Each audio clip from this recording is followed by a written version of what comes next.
Now let's dive into what I think of as the biggie for the 7 standards. That is, Standard 3, duties to clients and prospective clients. And as I alluded to earlier, if you really want to get crossways with CFAI or get crossways with the courts or the SEC if you live in the U.S., then mess up on one of these things, right? So at the end of the day, the primary interest in establishing an ethical practice standards is to protect clients, right? Because that's where we have confidence in the capital markets, all those types of things. So I think that this is, one, it's a longer standard. There's a lot of material here. But I also think it is, in some sense, more important. And I'm not necessarily trying to predict that there's going to be more questions on the exam, although I do think that because of its length and its importance, it is likely to be tested thoroughly. But also, understanding what's going on here is going to give you some intellectual leverage to understand the parts that lead up to it and the parts that come after it. So I think that spending a little extra time on Standard 3 here is going to be something that will be very worthwhile in your preparation for the exam. So let's just dive in. Standard 3A, loyalty, prudence, and care. So when we talked earlier, when we were going through independence and objectivity, I said I have 3 pillars. The way I conceptualize the material is I have these 3 pillars, and I said independence and objectivity is going to be a half of one of the pillars. So what I do in my mind is I take this idea of loyalty, prudence, and care, Standard 3A, and I combine that with independence and objectivity, and that becomes my first pillar. All right? So if you want to be able to practice in an ethical manner, you need to be objective. That is, you have to be able to make good decisions because your decision-making process isn't tainted. That is, your synapses aren't firing off in the wrong direction because you've got some sort of personal stake in the decision that you make. So you have to be objective, okay, independent, and then you also have to be loyal. And those 2 things are going to go together. I can make good decisions for my clients, and then loyalty, I actually do make good decisions for my clients. So if you put those 2 things together, I think you end up with a very important part of the material here. And like I say, this is the first of my 3 pillars. So we have a duty of loyalty to our clients. That is, we have to act with reasonable care and exercise prudent judgment. And I think what is reasonable care here, this is something that we're going to interpret very broadly. What is reasonable, you're going to have to be very careful to include lots of stuff. So we want to act for the benefit of our clients and place their interests before the employer's or our own interest, right? So what does all this say? Well, clients' interests always come first, okay, and our interests always come last.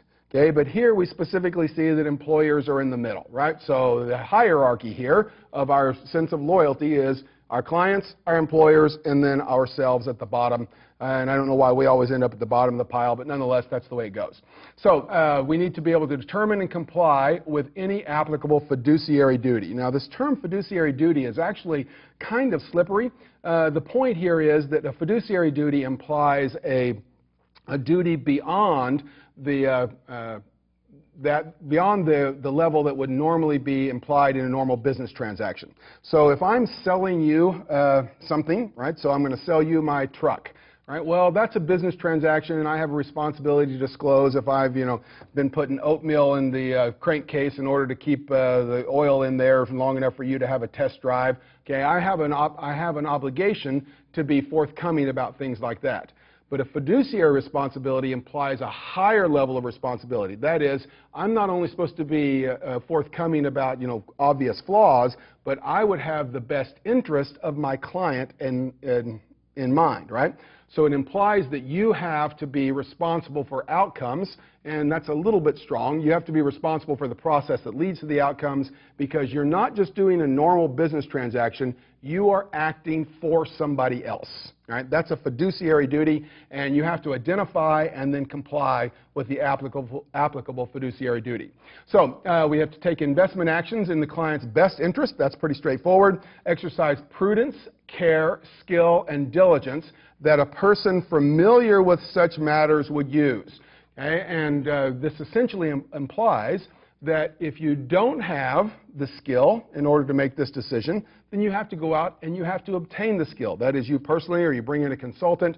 So if I'm managing a portfolio for, we'll think a widows and orphans fund, and I need some sort of derivatives overlay, and I don't know anything about derivatives, okay, well, then I'm supposed to make sure that this portfolio has whatever protection I've deemed necessary from the derivative security, and I would need to bring in somebody in order to help. So I've got to exercise prudence, care, skill, and diligence that a person familiar with such activities would use. So again, this is a pretty high standard, right? So you've got to have prudence, care, skill, diligence, all that sort of thing. So this idea of loyalty, prudence, and care, again, you want to interpret, when have I met standard 3A? So think of a player or an actor in the question on the exam. Have they complied with standard 3A? Well, they're going to have to do a lot. The compliance requires a lot. It's a high standard. And if there's any sense that they were cutting corners or, you know, well, that might not be exactly the right thing, but I'm going to do it anyway because it's easy or because I make more money or something like that, well, then we have violated 3A for sure, right? Again, interpret this very broadly, very high standards for what is acceptable. So we want to follow, of course, the applicable fiduciary duty. We already said that.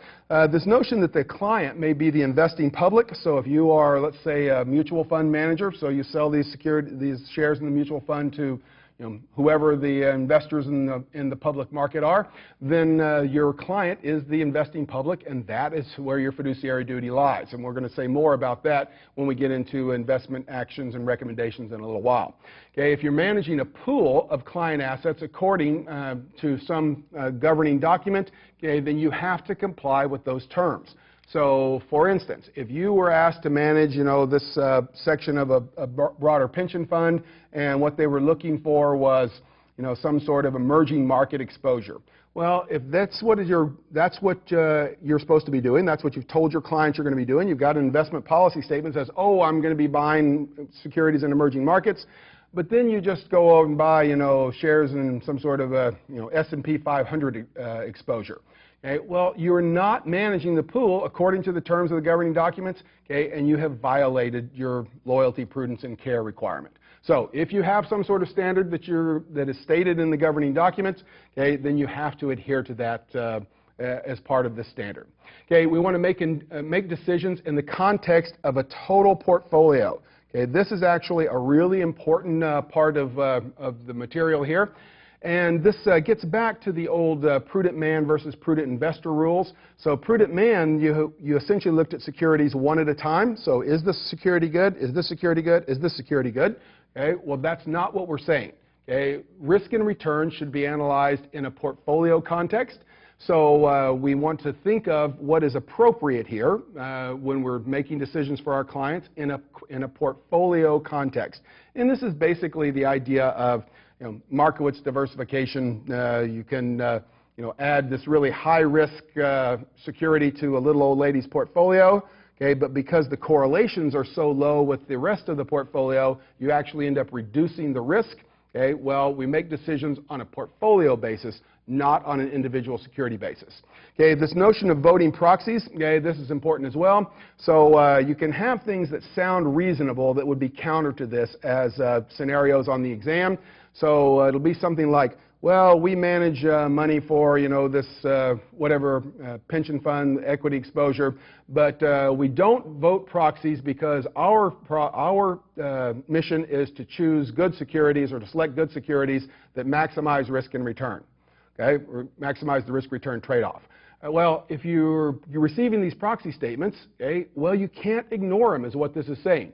Okay, part of managing this portfolio when you receive a proxy statement is to actually investigate what's in the best interest of my client and then vote the proxies, right? So you have to vote the proxies responsibly, and whatever your policies on that are, how you decide what is in the client's best interest should have some sort of formal process that's going to be disclosed. Okay, soft dollars. Soft dollars, recall, or this is has to do with the brokerage function. So if I'm managing a portfolio, again, I'm thinking of this for my unsophisticated clients. They have $15 million they got out of a lawsuit. Okay, well, I'm going to buy and sell securities for their portfolio, but I'm just a portfolio manager. I'm going to have a broker that actually engages or executes the transactions. Well, that means that I'm going to say, okay, I want to buy or sell these securities, and I'm going to take client money, and I'm going to give that to the broker, okay, in order to get them to execute, right? That's what brokers do. They execute the trade in return for compensation. Soft dollars are what the broker gives back to me, right? So this could be something, and it's not money, it's not cash, but this could be research, or it could be something else that would be useful in some sense in operating the firm. Okay, well, here's the point. Okay, when I take the client's money and I pay for brokerage services, if I get something back, okay, well, I used client money to buy the brokerage services. Whatever I get back should be for the benefit of the client. Okay, so the overriding principle here with these soft dollar standards, okay, is that soft dollars, that is what we get back from brokers in form of research, that type of thing, and there's some other, there's obviously a lot of caveats that surround this that show up in other places, okay, but the soft dollars that we receive must benefit the client because they're the ones that pay for it, right? So if you buy something, then you buy something with client's money, then the client ought to get the benefit of it because you were using their money to begin with, right? Okay, what about recommendations here? Of course, we want to follow rules and laws, right? We've got to comply with those things as sort of a base case to being an ethical practitioner. Okay, we want to establish client investment objectives. Okay, so this is going to flow into the idea of an investment policy statement. Okay, notice that this third bullet point, okay, the diversification is an ethical responsibility, right? So now this takes on different forms and we can view it in different ways, but as a recommended procedure, okay, we need to make sure that clients have a portfolio that is diversified along whatever lines we establish with the client. So we want to deal fairly with clients. So again, we're going to talk more about this idea of fair in just a little while, and then disclose all possible conflicts. Okay, that word always bothers me. So all possible conflicts. Well, in other words, what that says is what needs to be disclosed, fairly low threshold for what needs to be disclosed. We'll talk about that more directly when we get to conflicts of interest in a little while. All right, so more recommended procedures. We vote proxies in the best interest of our clients. We've already said that. We're going to keep client information confidential. Okay, well, that would stand to reason as well. We've talked about that already. And we're going to seek best trading execution for our clients. That is going to have to do with, the timing, market impact. It's going to have to do with the financial soundness of the broker that we are entrusting all this to, those types of things. And then, as we see over and over again, okay, we're going to place clients' interests first. That's what loyalty means, right? So we're going to be able to, again, my pillar, we're going to take and be an objective, independent decision maker. So we're going to know what's best for our client. And then the loyalty part, we're actually going to do. Once we've established what is best, we're actually going to do what is best. So we're going to place our client's interest first. All right? Okay, so that's standard 3A. Let's go on and look at 3B, that fair dealing. So fair dealing here, this is actually a place where there's some, I guess what I'm trying to say is there are some caveats here that you need to be aware of because there's some ins and outs about how this actually gets applied. And one thing that has changed in my time of dealing with the curriculum, which of course has been, more years than I'm going to admit in public, has been this idea that there are some practicalities associated with being a practitioner. So this notion is what we want to deal fairly with all our clients. But there's also the idea that fair and equal are not the same thing. So there's some subtlety here that we're going to have to make sure that we can deal with as we address questions on the exam. So here, the standard is to deal fairly and objectively with all clients. And what this says, these 4 bullet points, basically say if you're engaging in professional activities. So if you're making recommendations, you're taking investment action, whatever it is that you're doing, in your professional activities, you need to deal fairly with all your clients. And this all here is going to be an important thing because that says if you can't deal fairly with a client, then you can't have them as a client, right? And so you've got to say, well, which clients can I take on? Okay, because if you can't deal fairly, then you shouldn't have that client in your stable, right? So some guidance here. We're not going to discriminate against any client when we're disseminating investment recommendations or taking actions. Okay, but again, here's this notion that fair does not mean equal. So what does that imply? Okay, well, one, we'll see that there can be different levels of service, and we'll talk about that in a couple of minutes, as long as that's disclosed and everybody has the opportunity to pay for higher service levels.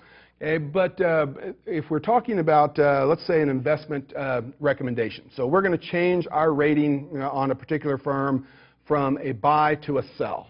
Okay? Well, what is going to be fair? Well, if we've got hundreds of clients out there, okay, we can send an email to everybody. Okay, well, that would be striving for simultaneous distribution, but would it be fair if we just sent an email to everybody and then we immediately got on the phone with our biggest client and says, do you want me to sell your shares, right? I've already got the order entered. All I got to do is punch, go. Well, that wouldn't be fair, right? Even though I told everybody, I didn't give everybody an equal chance to act on it. Okay, well, we've got to be fair, okay, and equal is not required, but fair is required, and that means that we're going to have to give our clients, in some sense, a fair opportunity to be able to respond to changes or investment actions and that type of stuff. So anyway, so there's some subtlety here that you have to get on top of. So different levels of service are okay as long as they're disclosed and they don't disadvantage any client. So what you can't say is, oh, you can come in, be my client, but every time there's something that happens in the market, I'm going to do everything good for this client and nothing good for you. Okay? Well, if you're disadvantaging any client, then it's not going to be fair. Right? So you can have different levels of service, right? That's fine, but you can't systematically disadvantage any particular client. So all clients have to have a fair chance to act on all your recommendations, okay? And if a client is unaware of a recommendation change, okay, then you're going to have to advise them. So the typical story here is somebody calls you and says, hey, I want to buy some shares of firm X, and you have recently changed your recommendation from a buy to a sell. Well, you can accept the trade order, right? But you have to advise them first. Well, our advice is that you should sell that, not buy it, right? So if they are unaware of a recommendation change, then you need to make sure that they are made aware before you actually accept a trade order or something along those lines, right? Okay, so we're going to treat all clients fairly. I guess that's the whole point of fair dealing. So we want to consider investment objectives and constraints. Okay, this is going to get to something that we're going to spend some time talking about in just a few more minutes. Okay, but investment objectives and constraints means that we have some objectives that different clients have different objectives, okay, and they also face different constraints. Okay, well, again, if we are allocating shares in a hot IPO, well, they may not get allocated equally between the clients, right? Because they may not be suitable based on objectives and their constraints or circumstances for all of our clients in the same fashion. Okay, we have to be fair, right? But again, we wouldn't have to be equal. We've got to consider the constraints, circumstances, and of course the objectives of our clients as well. So we want to disclose written allocation procedures. We're going to talk about that, but how do we allocate these oversubscribed issues? And we're not going to disadvantage any client when distributing the hot issues. I guess that's obviously the poster child for what we're talking about here. Okay, so we're going to limit the number of people who are aware of an upcoming change. So if we, again, are changing from a buy to a sell recommendation, so we decided we've had a buy on Apple and we're going to go to a sell on Apple. Well, how many people know about that? Well, the fewer that know the change is coming, the less opportunity we have for, front running and all those types of things to go on. Okay. Also, if we shorten the time frame between when we decide, okay, we're going to change our recommendation, to when we announce our recommendation is changed, okay, well, those two things together are going to avoid lots of problems. Not very many people know, and then the time that we're trying to keep it secret, that is, it has to go for another stage of review, or we've got to wait for the markets to open on Monday, or whatever it is. The shorter that time frame, the better off we're going to be. We ought to have pre-dissemination guidelines, so what happens to proprietary trading during that time period, and then we want to strive for simultaneous dissemination of the information. That's the ideal. We may not be able to actually achieve absolute simultaneity here, okay, but nonetheless, that's what we are trying to do in terms of dealing with our clients.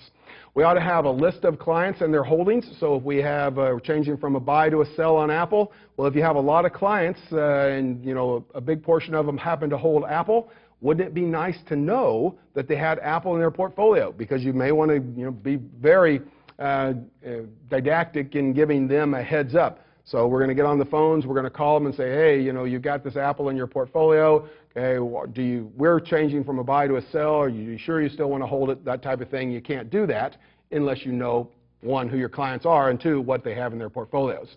So trade allocation procedures, we've seen that already, and review accounts regularly to ensure fair client treatment. Now, this is something that is an ex post follow-up. So we'll see this in terms of investment actions recommendations in a little while. It's also going to show up in other places. But the notion here is, look, we have clients that we have our portfolio managers are directing trades. Okay, well, if they're directing trades, then we think that it's in accordance with trade allocation procedures. We've got those, we talk about them, we've educated our managers, all that type of thing. But ex post, we ought to go back and review and see if the actual outcome seems to be fair. So we have policies ex ante, and then when we have reviews ex post, in order to make sure that we have a fair process for all of our clients. That's a great follow-up, and we'll be able to talk some more about that later. Okay, some more recommendations here. If firm offers different service level, disclose this fact to all clients, and so that would make sense. Some clients I'm going to call on the phone. Others are going to have to log into the website. And again, and this one I alluded to earlier in terms of practicality. Suppose we have a trade allocation rule that says we're going to allocate on a pro rata basis, right, based on portfolio size, if we're talking about an oversubscribed issue. Well, there may be deviations from a strict pro rata allocation if that would say, well, this small client would only get 1/8 of a share, or 1.3 shares, or whatever it is. So there could be considerations like minimum block sizes and that type of thing. So there again is this notion of practicality. Overall, we want to be fair, but we also don't want to be cutting shares into 8 parts to distribute them between different clients' portfolios. So a good nod here, in my opinion, to the idea that, yeah, there is some practicality associated with actually having to implement this stuff rather than just talking about it if you happen to be a college professor. So that's one of the great things about being a college professor. That's what I do for a living. I don't actually have to get my hands dirty. Anyway, so that's standard 3B. Let's talk about standard 3C. Okay, so I talked about my pillar 1, right? So pillar 1, I kind of cheated, and I took 2 of these substandards. That was independence, objectivity, and then loyalty, and I crammed those together and say that's my first pillar. Okay, well, this is actually my 3rd pillar, right? Suitability. And you might say, well, let's see, you had 1 pillar, and now you got a 3rd pillar. Well, what happened to the 2nd? Well, the 2nd one's coming up. I just think it makes more sense to talk about this one as the 3rd. So this idea of suitability comes up very frequently in terms of thinking through the material, and touches lots of other things that are going on. So you want to make sure and have a handle on this. And what it basically says is that when you're in professional activity mode, right, so you're dealing with a client, okay, you have to make reasonable inquiry as to the client's investment experience, their risk-return objectives, their constraints, all that sort of stuff, before you make recommendations or take actions or any of that sort of stuff. So you have to know your client. You have to know what their experience is, their risk-return objectives, their constraints that they're facing, all those types of things, and then explicitly ask, is this security suitable for this client? Okay, and that's the suitability standard. And then, of course, when you do that at the outset of a relationship, that's great, but this information has to be updated regularly, and we can talk a little bit more about that in a moment. But you can't determine suitability if you don't know your client's circumstances. So you can think at the outset of a relationship, I make an effort to understand where my client is coming from, and then time changes things, right? So I have to update that information regularly. Okay, when in an advisory relationship with a client, okay, ensure that each investment is suitable to their situation, consistent with the the IPS, all that sort of stuff. And once again, we see this notion of a portfolio context. So even though you have a little old lady, a widows and orphans fund, okay, that very worried about preservation of principal, okay, so low return, low risk portfolio, you still may have some really hairy investment that you're going to put in there for exposure of 0.8% of the portfolio or 1.2% of the portfolio, because the correlations are really low, right? We actually reduce the risk of the overall portfolio, but we only can see that if we use this portfolio context. So we want to make sure that we know our client, that we understand what is suitable, that we update that information regularly so that we stay on top of it, and we have to make sure that we are looking in a portfolio context, right? If you're responsible for managing a portfolio to a specific mandate, okay, so I'm managing this as an emerging markets equity type exposure or something along those lines, you can only make recommendations or take investment actions that are consistent with these stated objectives and constraints. So you've got an investment policy statement. We'll talk a little more about that. Okay, but you've got this written document that says, here's what I'm supposed to be doing. I've got a strategy in place. That is, here's the ideal portfolio. I have some tactical deviation capabilities that may be built into that. Okay, but at the end of the day, whatever I say I'm going to do, I've actually got to be doing for my client. Okay? So suitability is going to require that we understand our client and then we actually follow through with the investment process as we have stated. Okay, some guidance on this. So when in an advisory relationship, you're going to gather client information at the outset and prepare the investment policy statement. Okay, of course, the IPS is a great big fat hairy deal, right? So this is going to consist of lots of stuff, but in particular, it's going to be objectives, which come in the form of risk and return, and constraints. Those are the things that are going to impact the suitability requirement the most. We want to update the IPS at least annually. And again, here the point is to have an effective update, which means that you can't have some sort of cursory process. So at the outset of a relationship, I'm a portfolio manager. I sit down with this client. I ask probing questions. I get to understand where my clients, what their experience base is, what kind of constraints they're facing, all that type of thing. But then after 1 year, I just have my assistant call them, and they say, okay, well, has anything changed in the last year? And they say, and the client says, well, no, not really. Okay, well, have I updated? Well, no, there has to be an effective update. That is, you've got to go back and you've got to ask probing questions again.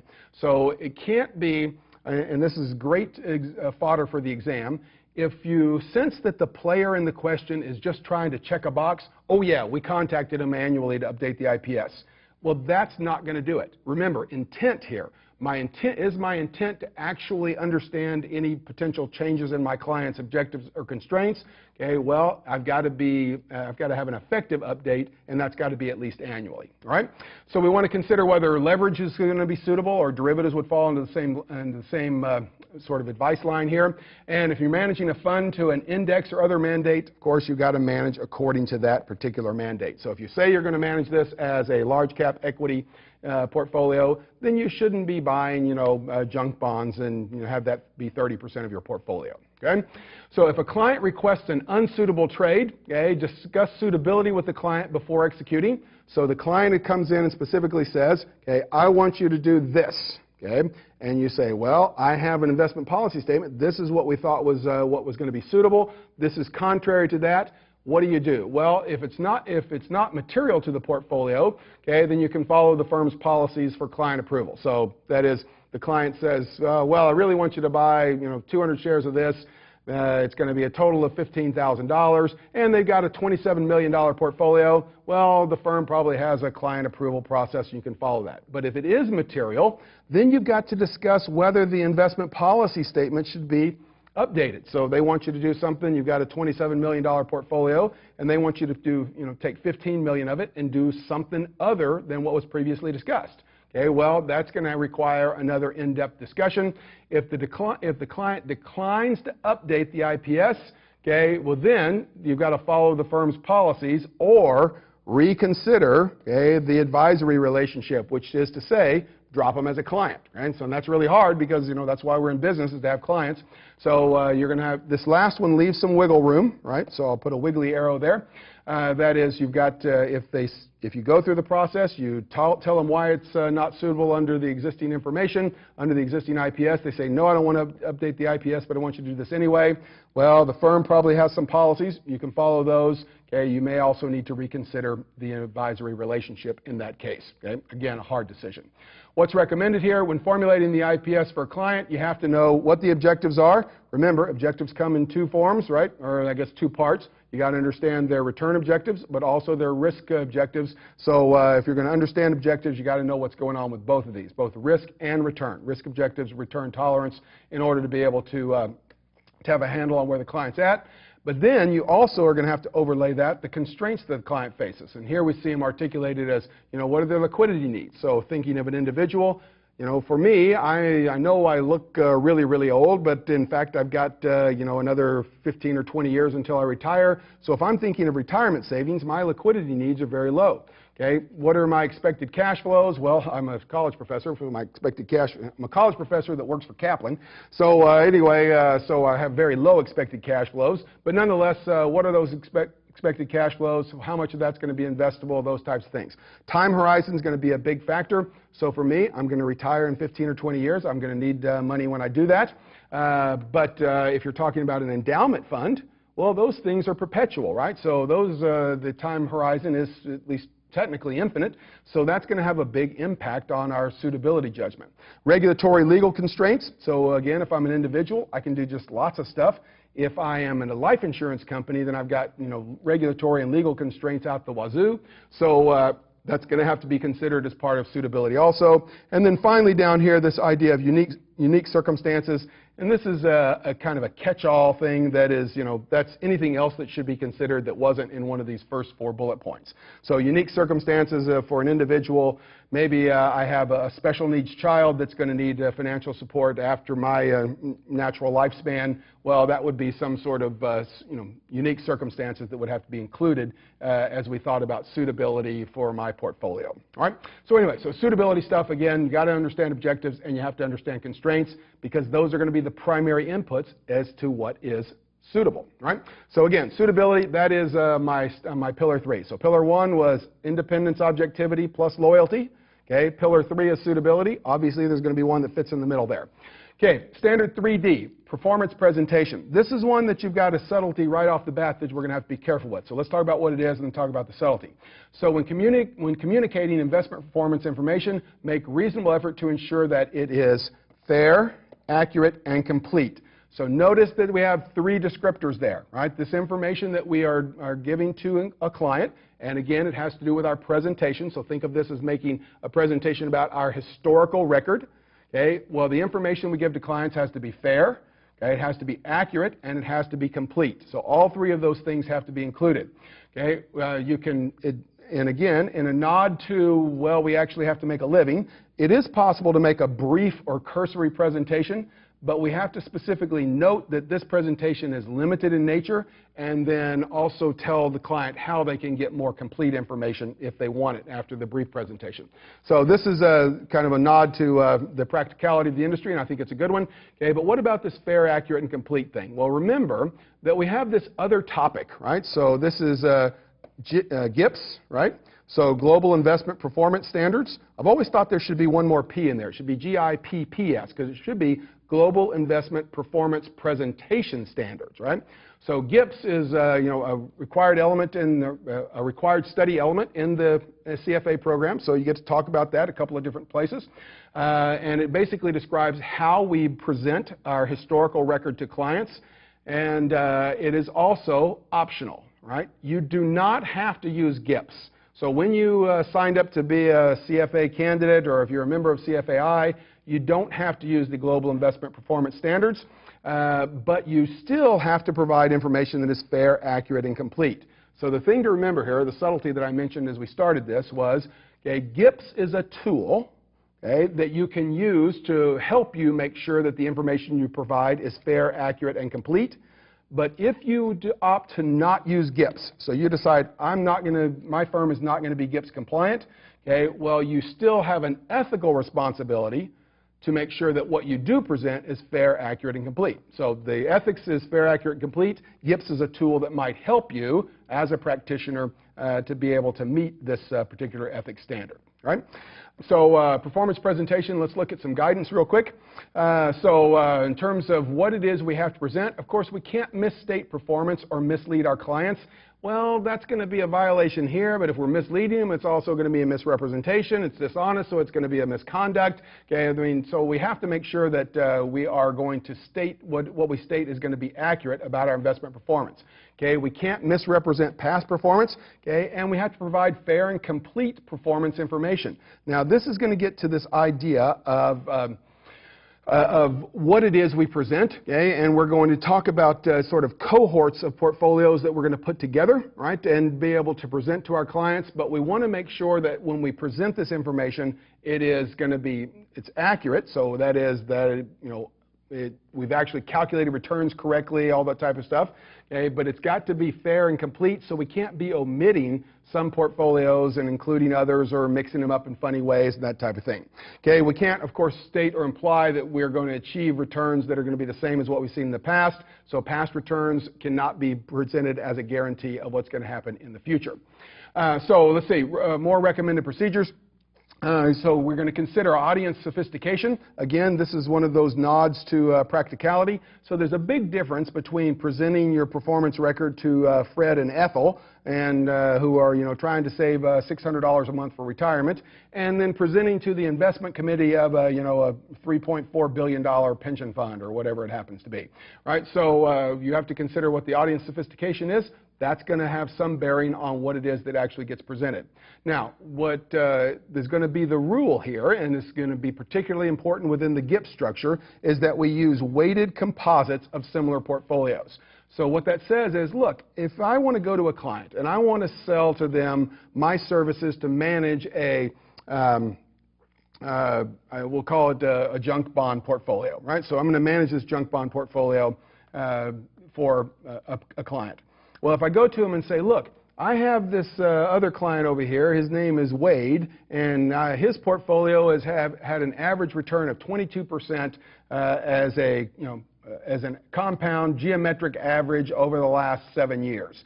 Well, that sounds really good.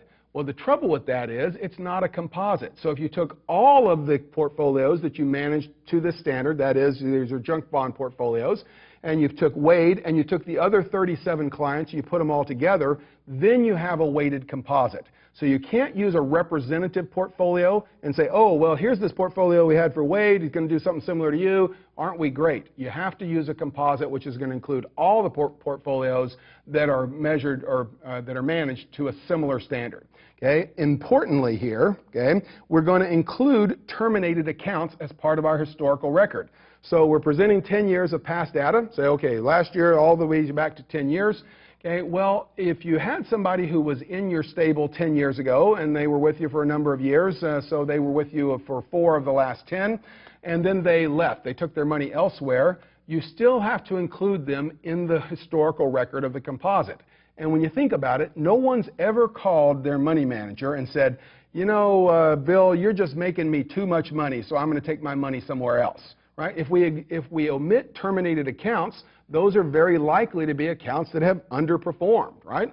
So you've got to make sure that the terminated accounts are part of the historical record for whatever time period we are presenting. And then, of course, we want to make all the disclosures and maintain the records. Disclosures about how we form the composites and records to be able to demonstrate how we did it and that what we did was, in fact, correct. All right? Okay, so that's 3D. Let's look at 3E on confidentiality. So confidentiality here, this is, I think, one of the more straightforward of the subparts. But look, we in this industry have access to personal information or confidential information. So if you have information that is confidential, you keep it to yourself. So keep your mouth shut unless, okay, there are illegal activities that are suspected. Now, in some cases, if there's illegal activity that's suspected, you would have to disclose that to the proper authorities, right? So that would be the second one if the disclosure was required by law. So there's some sort of suspected wrongdoing. I'll go back to my money laundering example. Well, you don't have any choice but to disclose that if you are in the U.S. and other countries as well.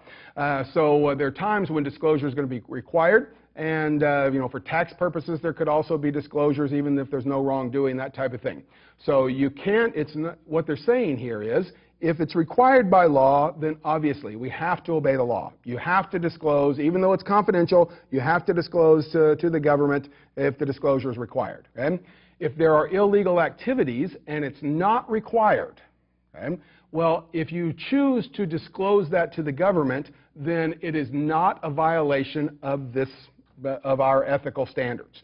So you can disclose, but you don't have to disclose illegal activity unless the particular activity involved would be required by the law to be disclosed. So kind of a subtle point, and I'm not sure I said it very smoothly. Okay, but again, if you choose to disclose illegal activities, okay, that is not a breach of the confidentiality standards that we're promulgating here.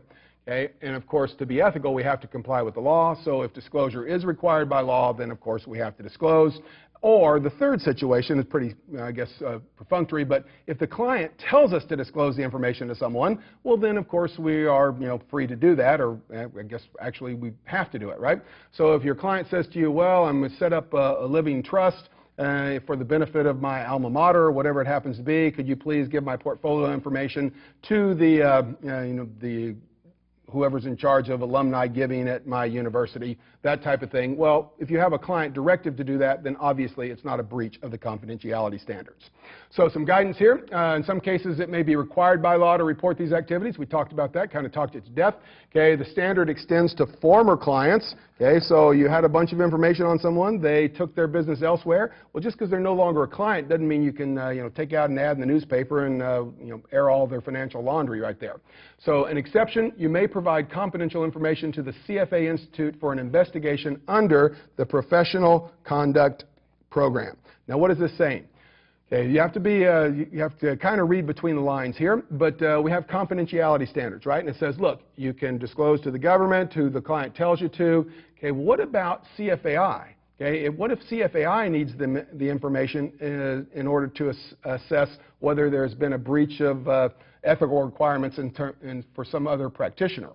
Well, this doesn't say that you have to disclose to CFAI.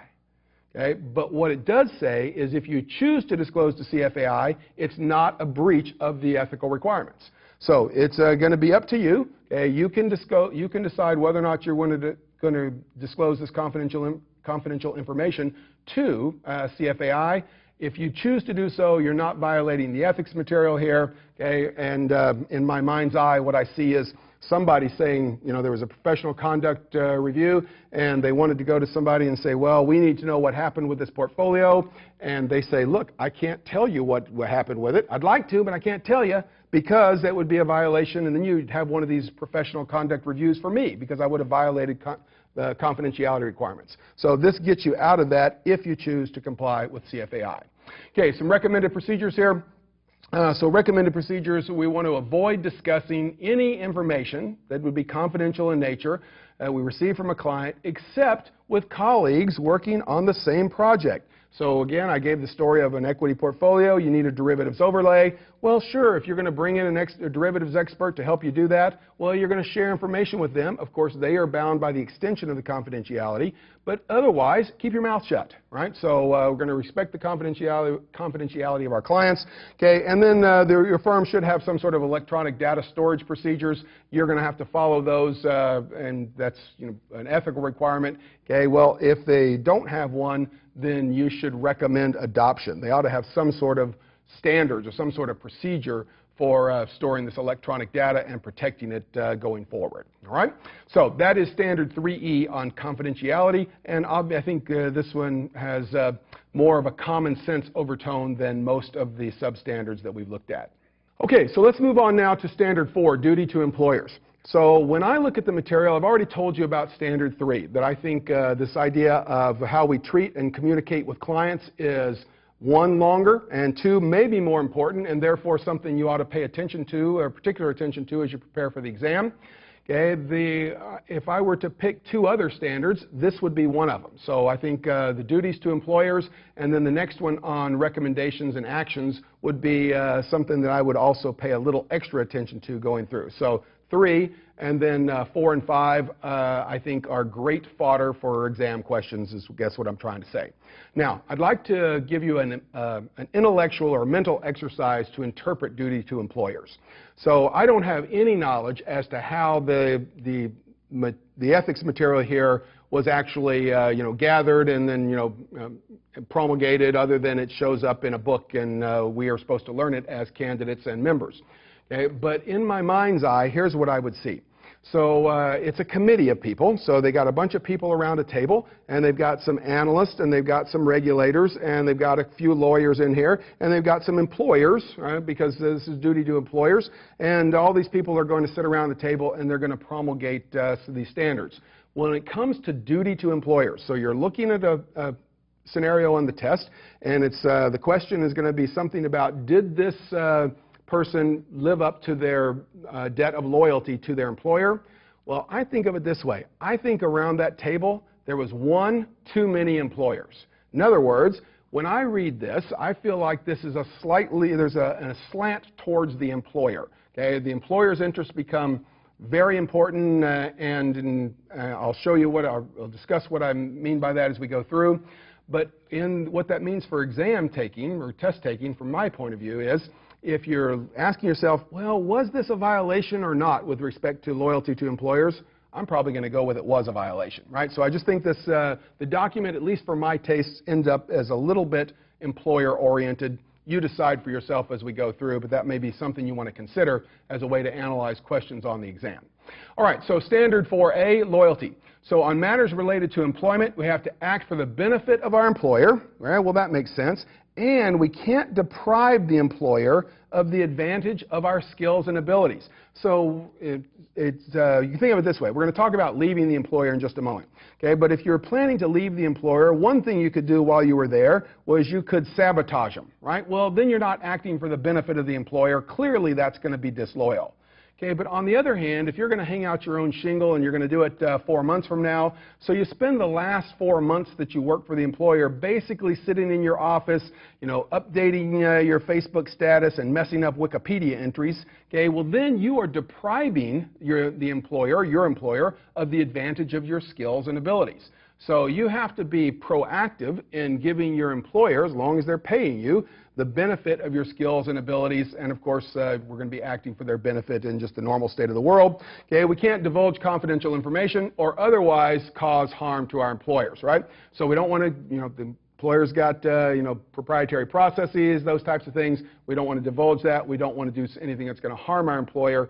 There are going to be some questions about what happens if the employer is doing something wrong. We'll address that as we go through.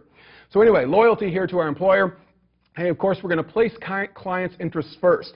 And if we just stop there, well, we've said that about 20 times already. Okay, but look what the follow-on is, and this is sort of what I mean by, well, it sure seems like there's an employer influence here, and I don't mean that literally. Okay, I just mean that as a way to interpret the way we're going to analyze questions on the exam. But we want to place clients' interests first, but, okay, this is the only place we see a but after that phrase. Place clients' interests first. But you have to consider the effects on the firm's integrity and sustainability. So, well, what does that caveat mean? What does the but mean there? Well, I don't know, but it seems like it's saying, well, we've got to some extent, we have to consider the trade-off between client and employer interest, right? So members are encouraged to give employers a copy of the code and standards. Okay, so when I started into the program, I walked into my department chair's office and said, here you go. And he said, what the heck is this? And I explained it to him, but I don't think Brigham Young University, which is where I work, actually changed anything they do with their code and standards there. But anyway, so you also no incentive or compensation structure that encourages unethical behavior. We're going to talk more about this later. Okay, but we don't want to have in place a compensation structure that would induce analysts or investment bankers or anybody to do something that would be unethical. So that's going to be part of the loyalty process. Okay, now several things here with respect to loyalty. So here we're going to talk about independent practice. So if you're planning to engage in independent practice, notify the employer of the services provided, the expected duration, and the compensation. Okay, that makes sense. So you want to go to your employer and say, look, I work for you, I manage this portfolio, but I'm also going to be on the investment committee of this foundation, right? Well, that's going to be some sort of independent practice. Okay, well, what do you get in return for that? How long are you going to do that for? Is there compensation? All those things. Okay, you would need to disclose that, notify your employer that it's going to occur, and then of course you can't proceed unless your employer says, okay, we're cool with that, right? So you got to give your employer a heads up if you're going to have this independent practice. Now, what about leaving an employer? So we talked about this already. If you're planning to leave, this means you are going to leave, but you haven't left yet, right? So you know you're leaving, but your employer doesn't know you're leaving. So the basic rule here is that you act in the best interest of your employer until your resignation is effective, right? So you're saying, okay, well, I know I'm going to leave, but I'm going to spend 3 months getting ready. I'm going to sell the house so I can have capital or whatever it is. Okay, and then I'm going to give a 2 weeks notice, right? And I got 2 weeks. Well, until that resignation is effective, you have to be acting in the best interest of your employer. Okay, so employer records on any medium, cell phone, PDA, on your home computer, wherever it is, That's the property of the firm. If you take it with you, you're stealing, right?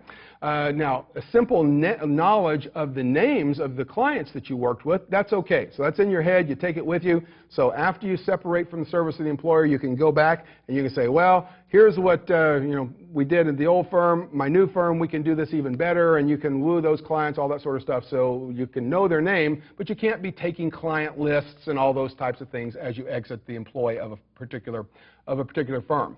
Okay, and of course you can't solicit prior to leaving. So if you're working for a firm, you're going to start your own money management firm. You're going to the clients and saying, well, let's talk about your portfolio, and then at the end of the discussion you say, and you know, I haven't told anybody yet, but in 60 days I'm partnering up with whoever and we're going to open our own firm. We sure would like to talk to you about being a client.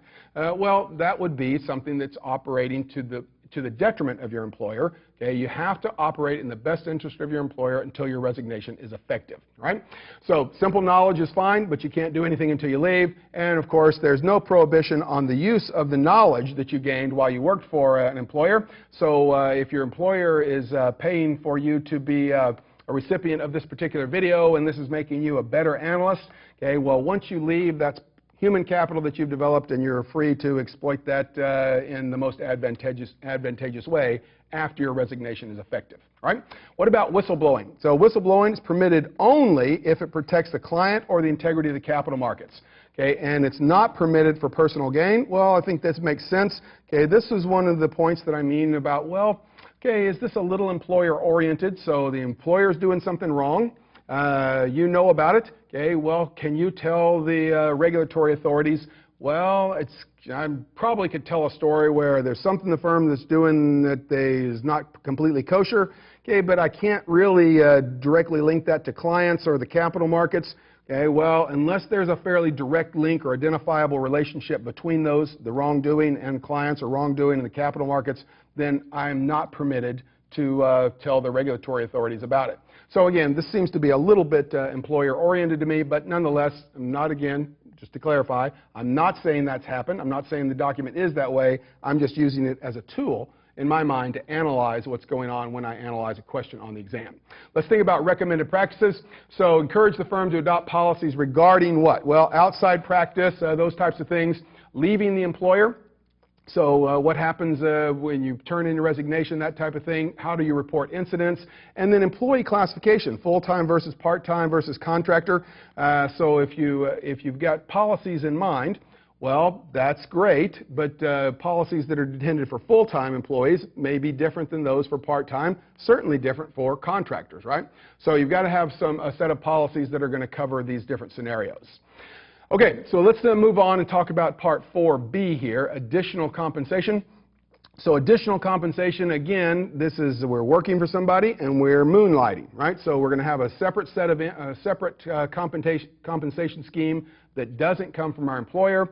Well, what is the bottom line here? We can't accept gifts, benefits, compensation, or consideration that competes with or creates a conflict of interest with the employer's interest unless written consent is obtained from all parties. Okay, and again, the all here, this is another example of what I mean by employer-oriented. Well, okay, so if I'm going to do something over here for somebody at night, I tell my employer I'm going to be doing that. Well, I have to get written consent from both parties and, prepare a document that I can show. Well, anyway, you can see what I'm saying. You have to get written consent from all parties involved in order to be able to do this. Okay, in terms of guidance here, compensation and benefits covers direct compensation, okay, by the client and other benefits received from any of the third parties. So this might be, you're a member of a club, and if you help with their endowment management, then you get a free membership or something like that. Okay, that would be a benefit. Doesn't have to be cash income. So if you're going to receive some sort of benefit from exercising your professional judgment, then you need to get permission from your employer, in fact, from all the parties involved. So written consent from all parties involved. This is actually generally true in the material, and that is electronic communication is just fine. So you can do it via email. It doesn't have to be actually hard copy, kill trees and write up a letter or anything like that. So, but you do have to have written consent prior to engaging in the activity from all parties involved. All right? So some more recommended stuff here. Let's see, written reports to employers with details of the proposed compensation in addition to normal compensation and benefits. So you're going to give some details about, what it is you're going to be doing, how that you're going to be incentivized, those types of things. Details of incentives verified by the offering party. So you're going to tell them what you're doing. You're going to have that verified by this third party, and then include the nature of the compensation, the amount, and the duration of the agreement. So the employer has to have really complete information, and it's going to have, well, there's a recommendation that it be verified by the offering party here as well. All right? Okay, so let's move on to 4C here. That's the responsibility of supervisors. We've talked a little bit about this already, okay, but remember, this is one where I think you have to have a really high standard to be in compliance. So when is somebody in safe harbor? Well, they have to do a lot to be in safe harbor. And let me tell you what I mean by that. So what you're responsible for is this. You have to make reasonable effort to ensure that anyone subject to your supervision or authority complies with applicable laws, rules, regulations, and the code and standards. And as it turns out, as we go through this guidance, what we're going to see is that there's two words that are going to come up, and both of them are going to be particularly important. So one is we have to do everything we can to prevent, so that's the first word, prevent a violation. And two, we have to do everything we can to detect violations. So if you have somebody who's, really diligent on the front end, lots of training, they've got processes in place, restricted list, all that sort of stuff. They're doing lots to prevent a violation, but they're not really following up. They're not reviewing trades, all that sort of stuff. They're not trying to detect it.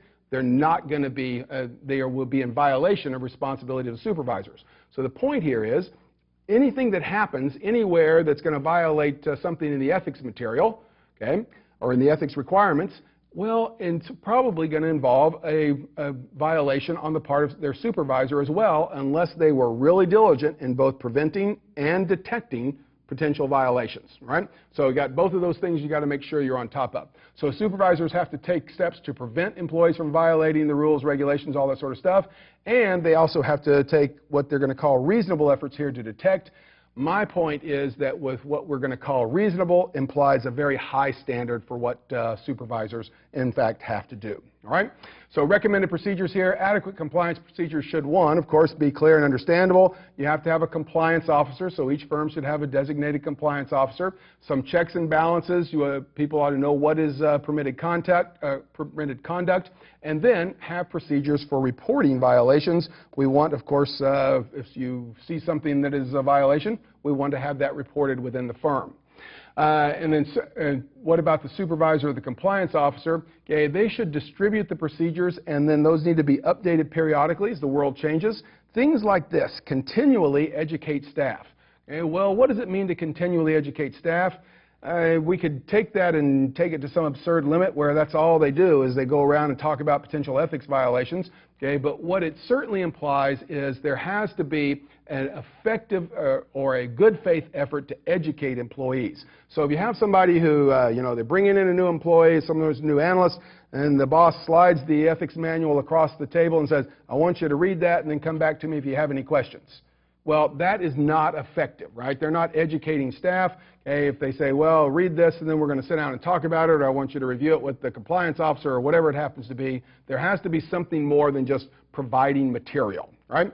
So we want to review employees' actions. So that means go back and look at what they've done, look at their personal trades, look at how their portfolios have been managed, those types of things, and then promptly initiate procedures once a violation has occurred or a suspected violation has occurred. So you want to be able to get to that right away, and you can't say, well, this is earnings season, so we think this person did something wrong, but we're going to wait 45 days in order to investigate. That's not prompt attention. So you've got to continually educate, you've got to review in order to detect, and then if you detect something, you've got to get on it right away in order to be in compliance with this. Okay, once this violation has occurred, what do you have to do? Well, we always talk about respond promptly.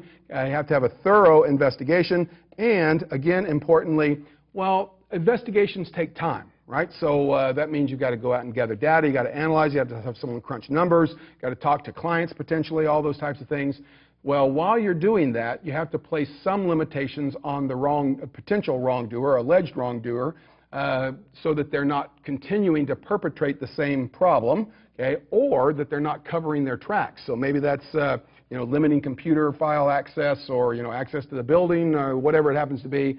But in the interim, we recognize that investigations take time. Okay, during that time span, you're going to have some limitations put on the alleged wrongdoer so that they're not messing up the investigation.